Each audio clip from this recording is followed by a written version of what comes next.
The original Legend of Zelda is outdated to such an extent that it is almost unplayable today. And the reason for this is simple and unmistakably obvious to anyone trying to catch up on this title. The game completely lacks directional and visual indicators to guide the player on a path of progression. But to understand where my opinion is coming from, let me, Grumpy Snorly, tell you about my experience. The wondrous tale of what it's like to play the original Legend of Zelda for the first time in 2024.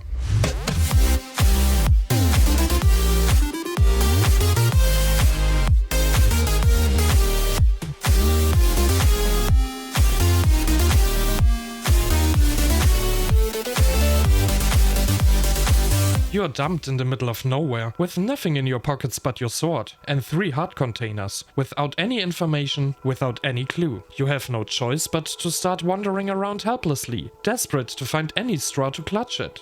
I always find my way around in video games, even without a map or anything like that, which is why I initially thought to myself, okay, I will just work my way through this maze systematically. Easier said than done. Many of the screens look far too similar. You can visually distinguish each area due to the texture assets used for the levels. The arrangement of trees, rocks and rivers may differ from room to room, but altogether they do not form a coherent landscape, and there is a severe lack of points of interest that provide orientation. That's why it is so easy to take a wrong turn somewhere, or even worse, to completely overlook a junction, because all the environments seem so similar that you really can only orientate yourself by the most obvious structures, and at the same point, you simply no longer know whether you really checked out all the corners. What happened to me in this respect was that I spent ages running through Hyrule, from the green forest along the lake and river, through the desert, and I checked all the entrances I found, even twice. But there was just one item store after another, as if Hyrule was a shopping mall or something.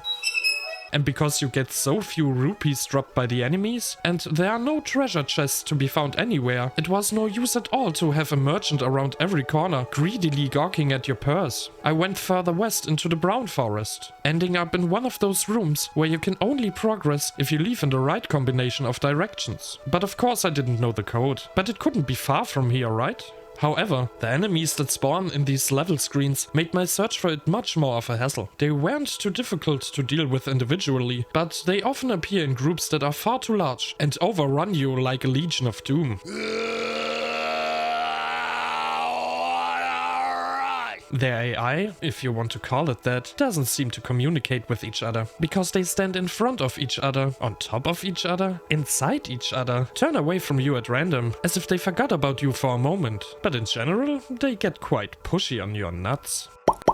I actually knew that I had no right to be here 30 minutes after starting the game. But since this combination puzzle was the first hint of where to go I had found so far, I was determined to keep digging, even though I was frustrated by the many deaths the goblins caused me. After a long while, I finally found a granny in a cave, who wanted to relieve me of a few rupees in exchange for the information I needed. Very suspicious. I don't want to know what this old hag is up to in her dungeon. Help me! Ugh, yikes. Now I was able to continue, but the enemies waiting for me there were definitely far too strong. But I really wanted to know what was hidden there, so I pushed forward. And I actually found an entrance to a dungeon. But when I entered, I immediately noticed in the upper left corner of the interface that I had landed in Dungeon 6. As it was certainly not my intention to start with this, I left it straight away. Slowly but surely my mood began to turn even more negative. I was no longer just frustrated, but exhausted from my fruitless efforts. Nevertheless, I carried on, and suddenly I found a path by the lake that I hadn't discovered before. And voila, I was standing in front of the first dungeon. I mean, it was nothing special, relatively linear, with no big puzzles, more focused on combat. I found 2 new, or rather familiar weapons here, the bow and the boomerang. I killed the unspectacular dragon boss and collected a Triforce piece. So far so good. But now I was back at the beginning and didn't know where to go. With 1 heart more vitality and the boomerang, I didn't die as often, so I wrestled my way through everything one last time. There was a grandpa in the northeast who would give me a blue sword if I mastered my current one, whatever that is supposed to mean. I searched in the mountains. Nothing. I searched in the desert again. Nothing. At this point, I began to doubt myself. Am I that stupid?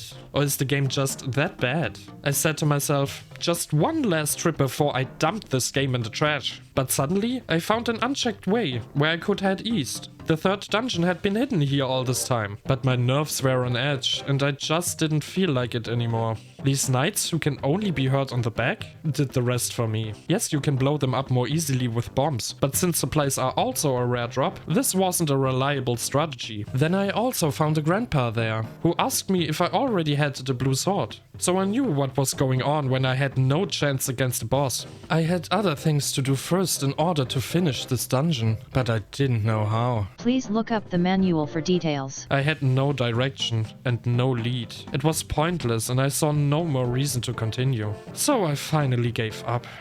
Zelda 1 had brought me to my knees, ashamed and embarrassed me. Shame. Shame. Shame, shame, shame!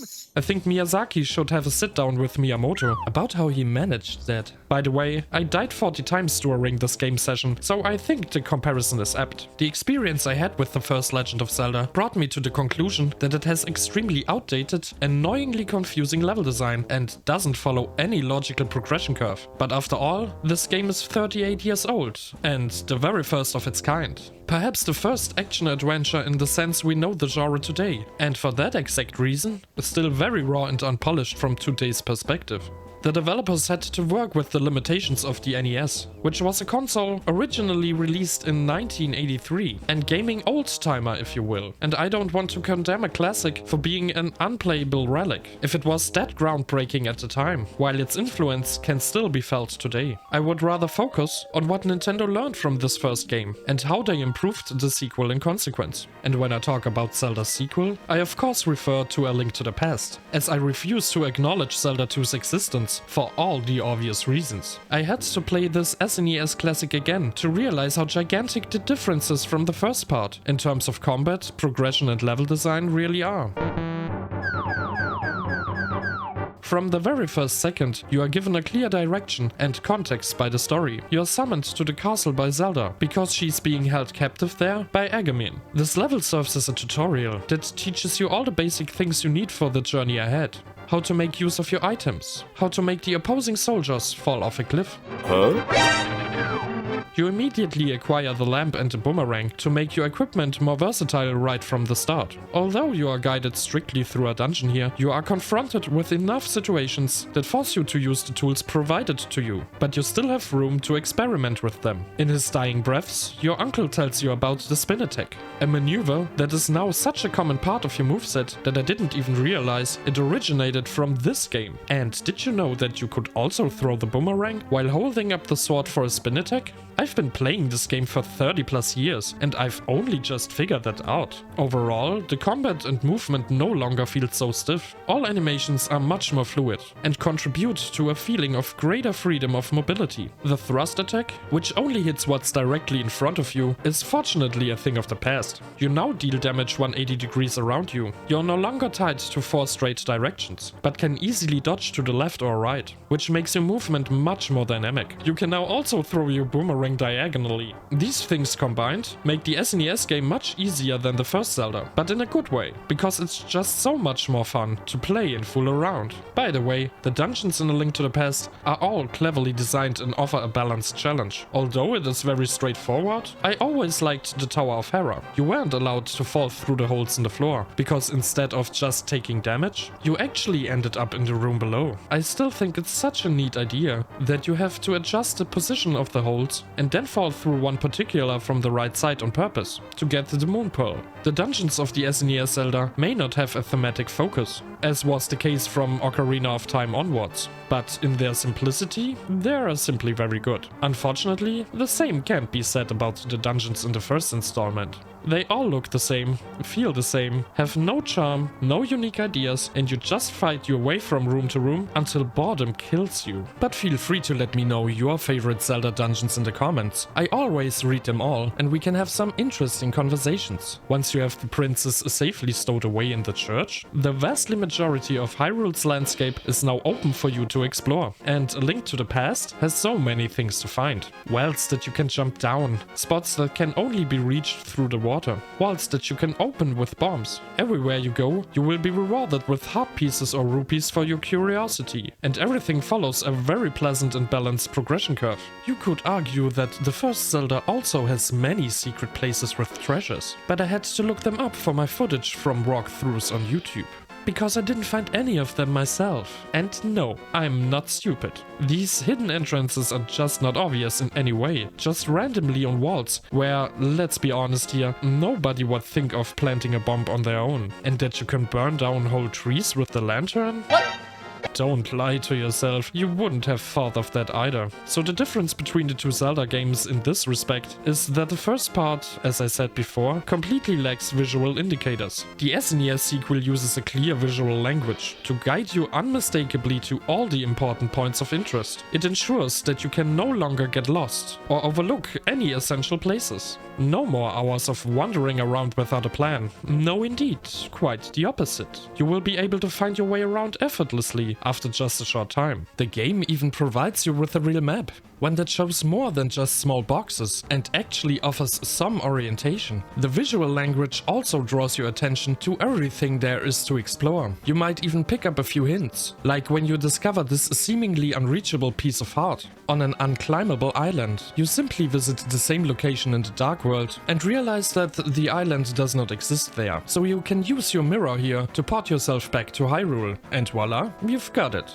The individual areas are all structured so much more logical and seamless, both in themselves and in relation to each other, resulting in a very coherent world construct. Some regions still feel a little forced in the place they are located, like the desert or the forest, as they are so secluded from the rest, but they are still very atmospheric and serve their purpose in terms of gameplay and story progression. They don't detract, but even add to the versatility of the world map as a whole. And to be fair, to this day developers still isolate certain areas from the rest of the game world, either to make them harder to access or to give them a more distinct vibe. Shadows of the Erdtree separates its regions so much that, unlike the main game, I can hardly call the layout of these areas an open world anymore. A Link to the Past's overworld has some Metroidvania elements now that I think about it. There are always places where the game blocks your path until you have obtained the right item to progress, such as this bridge in the Dark World, which you can only cross once you have found the hammer in the dungeon nearby, or this large stone that you have to lift with the power gloves to get to the Zora area. This region is such an iconic one in my opinion.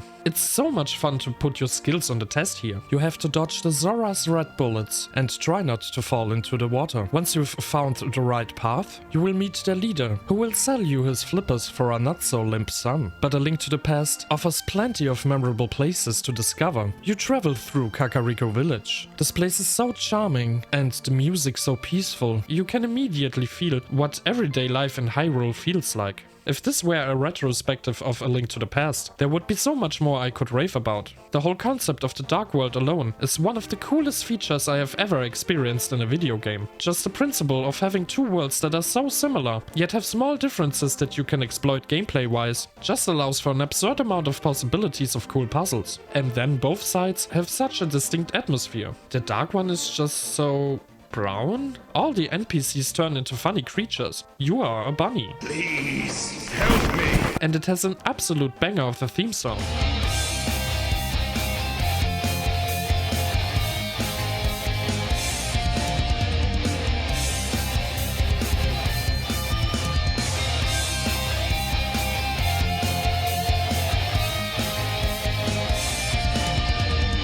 When you find this world's Kakariko, you quickly realize that there's nothing peaceful about it. The houses are crumbling, ghosts are flying around, as if death is literally in the air. It is a decaying testimony to a long-lost civilization, and no longer a lively and pleasant place to enjoy everyday life. To this day, there's only one game that has consistently imitated this light dark world concept, namely Metroid Prime 2. Ha, that closes the circle again. Who imitated who now, huh? But since this is not A Link to the Past retrospective, and all my points of comparison with the first Zelda have become clear, I will now make my conclusion. The original Legend of Zelda set the groundwork, pointing in the right direction for what was to come, and you simply have to respect and acknowledge that. But from today's perspective, it feels more like a prototype. A Link to the Past took its formula, expanded and perfected it. It's the first true Zelda game, and it makes me happy to realize how timeless it is. All the memorable locations, the dark world, the amount of iconic music, pulling the Master Sword out of its stone for the first time. All these things give the game so much more atmosphere, and its version of Hyrule a unique character, unlike anything else seen since then. A Link to the Past has far surpassed its predecessor, leaving it miles behind in so many ways that it is almost obsolete to even touch on it. But you also have to take into account that there are 7 years between these two titles. And in that time, video game development has progressed so much faster than it does today. But despite all of this, you simply cannot deny what a great legacy the first Zelda built. A narrative universe full of lore, all the iconic recurring themes of the series, like your antagonist Ganon, or the kidnapped princess, who breaks the Triforce of Wisdom into 8 pieces to protect it from him. All the mystique and atmosphere, the thrill and excitement of returning to Hyrule for another epic adventure. Everything that goes into giving us that typical Zelda feel has been established in this very first game. The core of what we associate with Zelda, things we immediately think of when we hear this name, such as the catchy uplifting music, are already there. Many of the imaginatively designed creatures that we would encounter again and again in the future of the franchise, whether in 2D or 3D, made their original appearance here. All the potential that this series has can already be seen in every aspect of the game, because there is a little glimpse of that Zelda magic everywhere you look. And precisely because I can recognize these things so clearly, I think it's such a shame that I, as a lifelong fan of the franchise, who has known both Link's Awakening and A Link to the Past by heart since his kindergarten days, can't find access to this classic. But I still empathize with those whose fascination and passion for the franchise, or perhaps even gaming in general, leads back to this exact title. I understand their need to experience this game again, perhaps even in an improved version, as a remaster or remake. Shoutouts to this dude from France who creates this piece of art in the Unreal Engine. Because of its impact on video game history, I always wanted to give the first Legend of Zelda a chance, to feel and experience it with my own hands. But regardless of what came out of that, and what I think of it now, I had to honor it for its importance with this video. If you like my content, let YouTube know by giving a like, and subscribe to the channel, hit the bell, and share this video with friend and foe. Until next time, yours truly, Grumpy Snolly. 知らず知らずと真剣勝負今宵もゼルダは最高潮